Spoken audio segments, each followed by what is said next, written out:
Welcome to the Mutually Amazing Podcast. I'm your host, Mike Domitrz with the Center for Respect. The episode you're about to listen to was recorded when this show used to be called the Respect Podcast, so you might hear that mentioned during this episode. Well, let's get to the show. All right, I am super excited today because I get to have a friend of mine, a brother of mine, not by blood, but certainly by all other methods. We've known each other for so long. We built the early years of our speaking businesses together, up on the phone until 4 a.m., trying to make a difference in this world together decades ago now. And so happy to have you on. So this is Dr. Sean Stevenson, a dear friend, brilliant. You may know him because you may have seen him on TV. That's correct. For instance, the Biography channel produced an hour-long feature on his life called The 3-Foot Giant.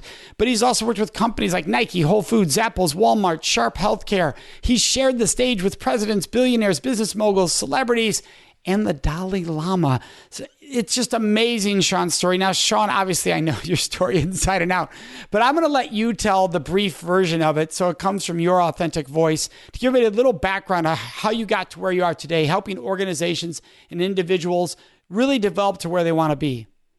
I'd say the most fascinating part that people get really zoned in on when they're learning about Sean Stevenson and what I have to offer is they're intrigued by the container I'm in. That's where it starts. Being born with a rare bone disorder called osteogenesis imperfecta, also known as brittle bones disorder. Doctors told my parents I'd be dead within the first 24 hours of my life. And my joke on stage is 39 years later, all those doctors are dead. And I'm still here, the only doctor remaining. And I have a very clear message to rid this world of insecurity. I've had to face a lot of my own insecurities, still do to this day.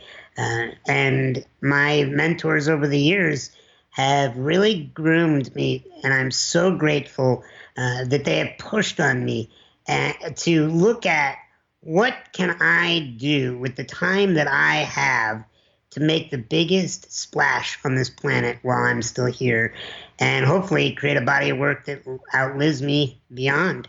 And I met you, as you said, through that process of evolving. And Mike, I consider you my friend-tor. You're as much a friend as a mentor. And, you know, my goal here today is to share with the listener and the viewer to how I have built up an internal world that is a very peaceful space, and one that I think then creates a space externally that can help that permeate into society. And by no means am I perfect. I've made a bunch of mistakes. I'm continuing to make them, but as I've learned, if you're willing to observe your own ego and really work on yourself, forgive what you've done, and move forward, you can really create some cool things with the time you got here. And you have. You already have, in addition to what you will do going forward. How do you think respect played a role both in your early years, maybe where it was a struggle to figure out what I'm going to do here, what my path is going to be, and then on each juncture along the way? If I could define respect for me, I think respect is acknowledging value. And the moment somebody doesn't feel valued, their body doesn't feel valued, their intellect doesn't feel valued, their emotions, their spirit, when we feel devalued, we don't feel respected. It works the same from within. So if you aren't acknowledging your own value and you aren't seeing what are you doing right and what are you proud of and what are you grateful for, when you're not willing to go inside and acknowledge your value and what you've created, you won't be able to respect yourself. And therefore, it's very hard to give something to somebody else that you won't give to yourself. You can do it. There's a lot of people that are nice to others that aren't nice to themselves, but it's a lot easier to have peace externally if you have peace internally. I also kind of merged something else in with this respect conversation, which is trust. I believe that those are two pillars of gaining somebody's rapport, gaining rapport with them. And if respect in my definition is acknowledging value, then trust is acknowledging agenda. That if you are clear on what your agenda is and you are actually truthful about your agenda and you're not saying one thing and doing another, if you are clear on your agendas, people can begin to trust you. And then if you make sure that that their value is acknowledged, the second you know someone's agenda and it's accurate and you know they respect you, you will allow them in to coach you, to lead you, to guide you. And the moment pain arises, the moment you pull back and go, ow, like, why'd you do that? Is the moment that somebody feels that your agenda wasn't authentic or that you actually didn't really believe that they were valuable and you were just going through the motions to try to win them over. But as long, and what I found is as long as we have that bond of this person sees my value and I know what their true agenda is, we can create such magic together. And you don't even need to, this is what blows my mind, you don't even need to like somebody to trust them, because you could see them and they could be clear about something that you're like, yeah, I don't want anything to do with them. But at least when you know what their agenda is, you know what you're dealing with. I always have a problem is when people express an agenda that's false, right? They tell a girl, oh, I love you, when they really don't love them. I care about your children's well-being when they really just care about your money. And when we get those mixed agendas and then on top of it, they don't really truly see our value, they just came up with some pat response, it's really hard to build a bond. Let's talk about that. Yeah, let's dive into this, because I can remember back in my early days and even, a decade ago when I would send out an email and you'd learn from people who say, well, take the email strategy this way. So they don't really know what you're seeking is this over here. And you think, okay, they know what they're doing. I'll take that formula. And you suddenly notice, wait, nobody's wanting to respond to my emails a year later, because you created you thought you were doing the right thing because you were mission-based, you were, topic-based, you believed in what you're doing, but it wasn't a clear agenda, right? You're better off to say, if you're a salesperson, yeah, this is what I'm selling. Yeah, because I believe in it. That's why. So we sell a lot through our company. We hold live events. You're actually going to be speaking at one soon. And by the way, I've been looking forward to that for 4 years. When we start that event, we come right out and say, look, we're going to pack this weekend together with great people, great material. And then we're going to, at some point, we're going to make an offer to you that may or may not be for you. And it's only for those that want to continue the party with me. They want to continue to learn and be guided and have the kind of fun that we're going to have. If that's not of interest to you, just listen and see what you can learn about sales in general and do what you want. You are free to follow your intuition. And by setting that standard, being very clear, I'm going to ask for fun tickets. Money, right? I'm going to ask you for your fun tickets. In exchange, I'm going to give you more fun and learning. And is it okay if I do it in a way that you get a ton of value for what you already paid for, and I'm just sharing with you an opportunity if you want to continue the party?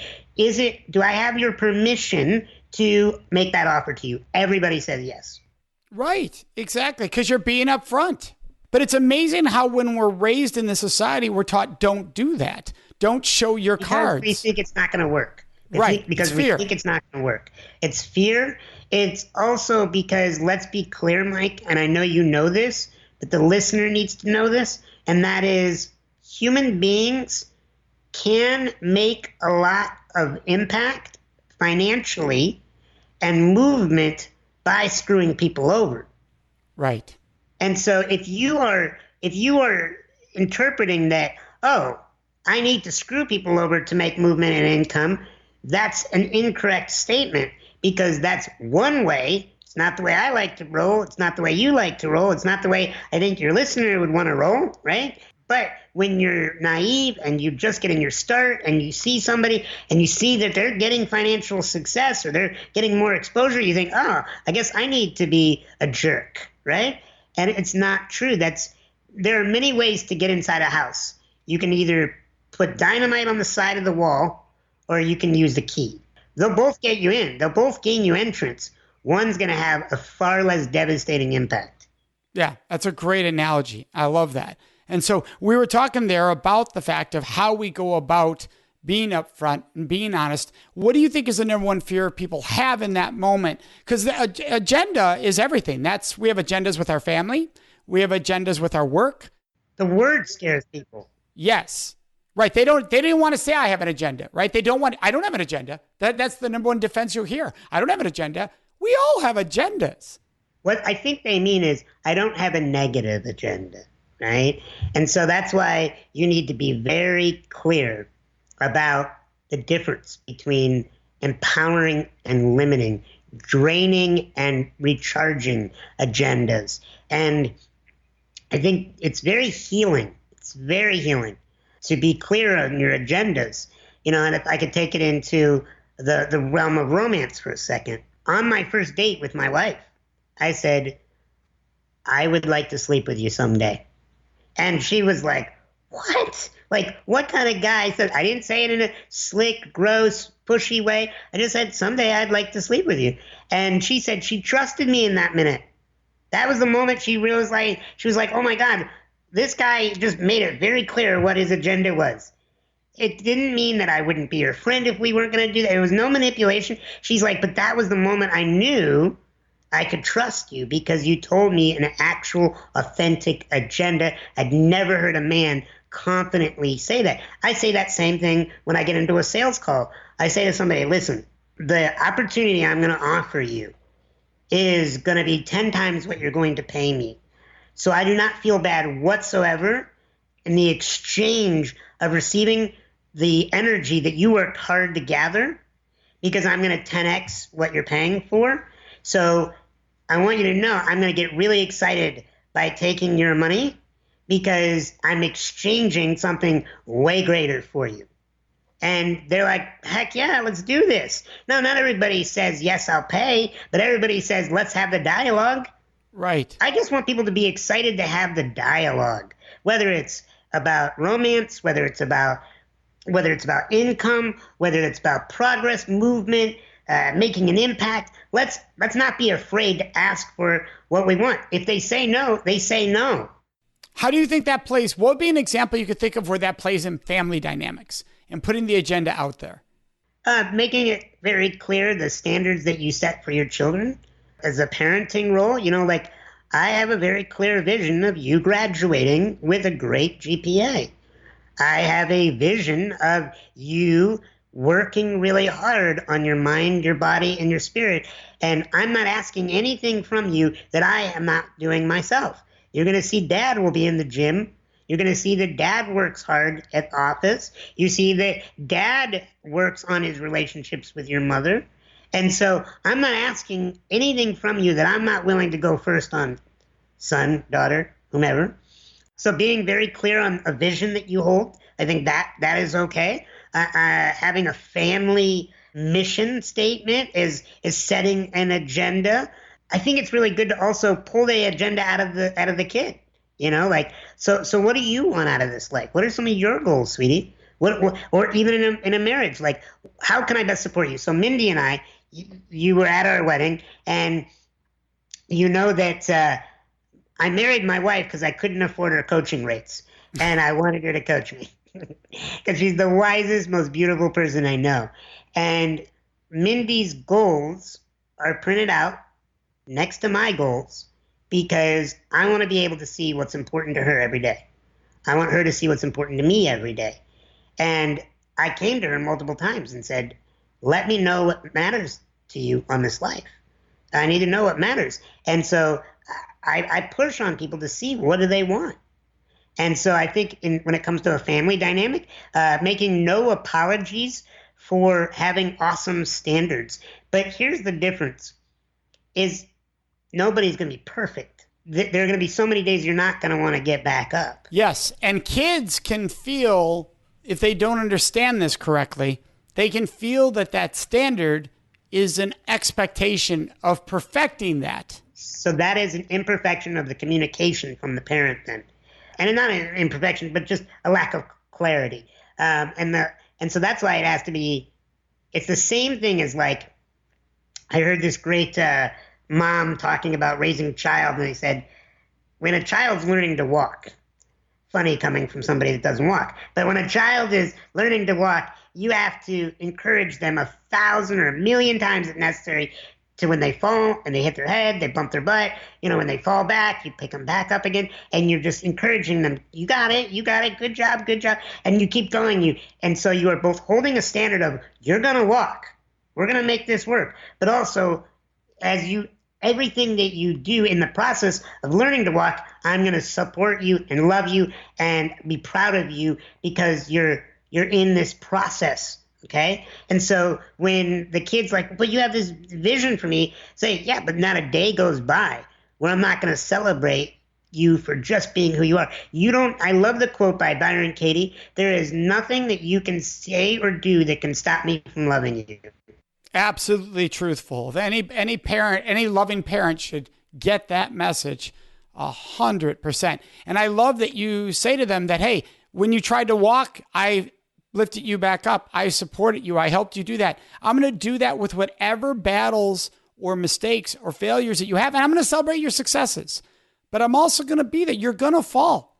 I fall in some way or form every week, every day. In some way or form, there's something that doesn't go right. Yeah, and there's something that I also like to have as a caveat when I'm working with people is to say, and at some point when I'm coaching or I'm their therapist or their friend, at some point in the process, sweetie, you're going to blame me for not being where you should be. And I want you to know I'm going to love you even when you blame me. And I'm just going to patiently wait until you realize that I'm not the reason why you don't have what you want. That's powerful. Yeah, I'm not the reason why you don't have what you want. Even how you feel, right? I love my wife. I know you love Karen, right? But yet we are not responsible for their feelings. Yeah, and that one is huge because a lot of people feel, wait a second, I'm married. It is part of my responsibility to be responsible for their joy and happiness. But more and more research has shown that actually creates an unhealthy relationship. You should be able to be happy even on their worst day. They should be able to be happy on your worst day. And you should obviously be able to be unhappy on their best day. Yeah. In our marriage, Mindy and I call it this, you need to be a self-cleaning oven. Yeah, right. I love it. But it's hard to do. It's hard to do because when you're on cloud nine, right? It's hard not to do. Yeah. It's hard. Yeah. I mean, you and I just had a conversation before we started this. We're both on cloud nine right now because of things going on in our work and our organizations. And the day that cloud nine pops, we're like, woo, this is going amazing. And the last thing you want that moment is your partner to go, well, it's not going amazing for me, blah, blah, blah. And we're like, not today. You shouldn't be saying that today. This is my day to be cloud nine. That's the way I used to be. Yeah. I've made the mistake. Absolutely made the mistake. And it's not fair. They're experiencing their life in their moment. Talking about respect, the moment you are disrespectful, which is acknowledging, right? The moment you are not acknowledging a human being, it's not even valuing. Now I think about it, it's acknowledgement in general. It's the moment you don't acknowledge their feelings, acknowledge their ideas, acknowledge their statements, acknowledge their mannerisms. The moment you stop acknowledging them, you deal with problems. Yes. You deal with problems because, look, I can be on cloud nine, and if Mindy's not, the most loving thing I can do is to listen to where she is. Because this is what partners do. They'll sometimes, and we don't mean to do it, but sometimes it happens where we try to see if we can rock that person out of their good day because they're pissing us off, right? And the most loving thing I could say to her, and she said to me before, is, babe, I love you, and I'm not going to come down in my frequency because that's not going to pull you up. Yeah, that's brilliant. Love it. It's so hard to do, right? I mean, what's interesting is when we're on cloud nine, it should be the easiest time to be compassionate because we have all this energy. But yet we get caught up in let me be in my place, right? Let me be in my place. Don't you dare dent that. That right there, though, is from the psychology of the outside world can control my feelings. Right. Because if you don't, I don't buy that anymore. I used to, but I don't buy it whatsoever. And so the moment I think that somebody can take me out of my bubble, I'm delusional. So can you go a little deeper there so everybody can understand? Because this is key to respecting yourself. Yeah. The moment I think you can shift my frequency is the moment I become a slave to you. The moment I go on a roller coaster that is where you can energetically manipulate me. And it's the moment I'm delusional. You are not responsible for how I feel. You can neither make me have a good day or make me have a bad day. You can influence me. You can't change me. I have to do the lifting. Nobody can do Sean's push-ups energetically or metaphorically or physically. I have to do them. And so if I'm on cloud 9 and I come home and Mindy is angry or overwhelmed or upset and I'm like, damn it, why can't she be on the same plane as me? I am being delusional because she doesn't need to do anything to support my bubble. That's my responsibility. Now, I might say to her, babe, if you would like me around this evening, I'm going to need you to say some nicer things about me. If you do not want to say nicer things about me, I'm okay with going out and doing some things in the office or whatever, and just text me when you feel that the storm has rolled out. Right, because this is really important for abusive situations. Right? Because you don't want the person listening right now thinking, oh, I have to tolerate. They're in their space. Never. I'm in my space. So I have to tolerate that because I'm responsible for my happiness. They're responsible. So how do you help people understand there's a difference here in what we're describing? Light is both a wave and a particle. So is light one or the other? No, it's both, right? So you need to be able to respect your own boundaries and also maintain a level of a standard for how you want to be treated, right? So no one is responsible for how you feel, but you are responsible for respecting your boundaries and saying to somebody, if you're going to speak to me that way, or if you're going to ever put your hands on me, or if ever you're going to try to do that demeaning behavior, I'm out. I may be either out for the night, out for the month, or out for my life. But you got to determine. And I look at it, whether it's in a relationship that could become abusive, because I've been in abusive relationships where I was mentally, emotionally abused. And I can tell you it came because I only had half the equation. I thought it was only a wave or only a particle. I thought, well, I need to be responsible for my own feelings so they can keep beating on me emotionally, energetically. And then I woke up and went, whoa, that's only half the equation. The other half is I got to draw a line in the sand and say, this is the level of respect that I request out of human beings that are in my presence. I tell people constantly, you don't have to worry about knowing where you stand with Sean. I'll let you know. Right. So let's say the person who is in an abusive situation, since we went there, is in an abusive situation and has serious physical fear. There is actual danger to their life. So there is the separation of, geez, if I say those words, they could kill me in the next hour. And there is it that at least I know those words to be true to me, that maybe I am not in a place that I can verbally say those words right now, but I know them to be true to me. Is that the key there? Yeah. Well, and it's deeper than that, which is it starts within you first. Right. It's starting to know that I deserve to be treated a certain way. We're not saying that any blame at all on the abuse. You're referring to, it starts with me knowing I deserve to be respected. We're talking about your own worth and value. Right, correct. That starts within you. And then if you're in that toxic place, let's talk about that. Because I've been in toxic places. Sometimes it takes a while to plan your escape. And you need to be loving toward yourself in the process. It's kind of like the movie Shawshank Redemption.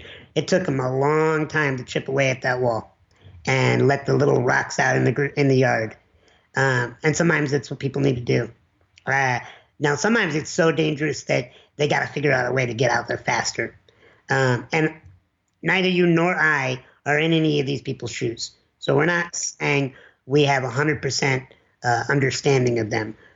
However, we have 100% appreciation and acknowledgement of the pain they're in. And I personally believe that negativity, and all violence is negativity that's just not been dealt with over time, and then it just gets worse and worse and worse and worse and worse. And usually nobody starts out violent. It's built up over time. Now, when you meet somebody who is verbally, physically, emotionally, sexually, intellectually, whatever it may be, manipulative and abusive, that was a stew that they've been cooking in for a long time. And that doesn't make it right. But what I have learned in working with these people as a therapist is some of the best things that you can do is know that you need to keep yourself away from toxic people, toxic energy, toxic places. And sometimes it may take you time to plan your escape, but you better have a plan. You better know how you're going to get out of something that is dangerous, either physically, emotionally, or any of those other levels. And I will tell you, it takes courage to leave something that you fear. The fear for your life is something that's so clear for people to see. But what about people that are being abused spiritually, energetically, emotionally? They don't leave scars. Mean words don't leave physical scars on the body for the police to see. And so that's sometimes just as hard, if not harder, to be like, wow, I need to get away. Like, this is killing my soul. This is draining me. And what it really comes down to, for me and what I've experienced, speaking only for myself, is what do you want from life? What do you want from other people in terms of what standard are you willing to hold? Like, Mindy would have never entered into a relationship with somebody that was physically abusive, because the moment somebody was even slightly degrading to my wife, she would have been gone in a conversation. She would have never given them a second date and never responded to their calls, like, because she has such a high threshold bar of how she will be treated. Right. Now, I want to be clear. If someone's listening, we're also not implying, because you weren't taught that bar, that it's your fault. Like, Minnie did it right and you did it wrong. It's a matter of, no, can I shift now? Can I shift the paradigm to know I deserve to always be treated with that dignity, with that respect? Because I can choose that this roller coaster doesn't have to exist forever. There's a point I can choose to get off. That's the planned escape. There's a point because I deserve to be treated. So how do you help someone? We're getting towards the end here, and I know it's tough to do quickly. In 30 seconds to a minute, what's a gift you can give someone to help them realize their value? Yeah, it's what Mindy had to do, and anybody would have to do to get to that level. You have to have impeccable self-care. If you take care of your mind, your body, your spirit, you are exercising to pull out the toxins. You are journaling to acknowledge your own feelings. You're meditating and praying. You're surrounding yourself with empowering people. You are reading empowering messages. You're listening to programs like this. You are continuing to put yourself in empowering environments. It makes it easier and easier to head in the right direction, because if you want to respect yourself, then you have to take care of yourself. You wouldn't trust a nurse or a doctor that didn't take good care of you. You have to be the great person first, to take care of yourself first, to get the strength to know what you deserve. Love it. Thank you, Sean. Now, for all of our listeners, your book is Get Off Your Butt. It's an awesome book. And people, it's not just talking about the physical butt. It's talking about the butt. I would, butt. And it's sensational. Yeah, it's sensational. In addition to your own book, what's a book that you think is a game changer for people's lives that had a major impact on your life? I would say The Four Agreements by Don Miguel Ruiz. Awesome book. Yeah. So we'll have that link for everyone listening. Sean, you know how much I love you. Thank you so much for sharing with everybody on today's show. Absolutely. We'd love to hear your questions, your thoughts, and your ideas. And the best place to leave those with us is on our Facebook page at facebook.com/Mutually Amazing Podcast. Of course, you can always contact us on our website at mutuallyamazingpodcast.com. Remember to subscribe to this show so you automatically get it every week. And if you could, take one moment to leave a review. That really helps other people find the show, which we are greatly appreciative of. So thank you so much for joining us. May you make today and every day a life full of mutually amazing relationships.